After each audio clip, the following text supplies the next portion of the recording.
उत्तर प्रदेश के शहर बरेली के बाकरगंज में कूड़े के अंबार से फर्निशिंग ऑयल निकालने और कोलतार बनाने का प्लांट लगाया गया है।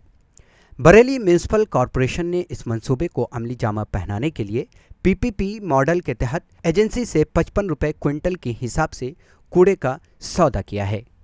याद हमें जब मिलेगी, जब यहाँ से ट्राली नहीं निकलेंगी। अगर यहाँ से ट्राली निकालेंगे तो इसका मतलब यह है, पहले वहाँ गर्म कीचड़ होती थी वाल्मीकियों में, अब यहाँ से कीचड़ शुरू हो जाएगी। अब कितने लोग बीमार पड़े, कितने लोग खत्म हो गए, 29 लोग मरे हैं बाकरगंज में अब की। और तलब है कि स्ट्रेचिंग ग्राउंड में आबाद तकरीबन 20,000 अकलियतों की जिंदगी इस कूड़े की वजह से बद से बदतर है। हुकूमतें आती रहीं और बदलती रहीं, लेकिन किसी ने भी इस जानिब तवज्जो नहीं दी। ये कूड़े से ऑयल बनाएगा, फर्निशिंग ऑयल बनाएगा और टार बनाएगा। टार मीन्स तारकोल, वो बनेगा।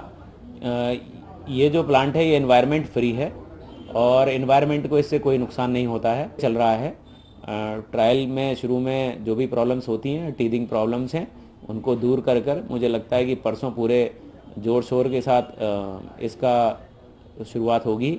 और ये हिंदुस्तान में अपना पहला ऐसा प्रोजेक्ट है जिसमें हमने 55 रुपये टन कूड़े को बेचा है।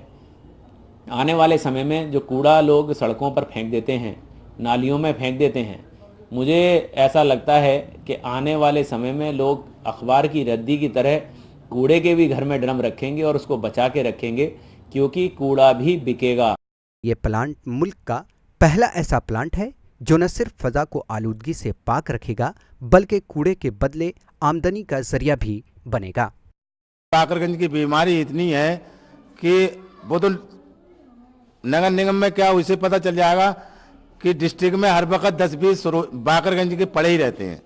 कोई ऐसा नहीं है कि दिन खाली हो, जो जाती रहती है गाड़ी कि बाकरगंज में कोई दम है। सबसे ज्यादा है दम घोटा। ईटीवी भारत के लिए बरेली से मुस्तफीज अली खान की रिपोर्ट।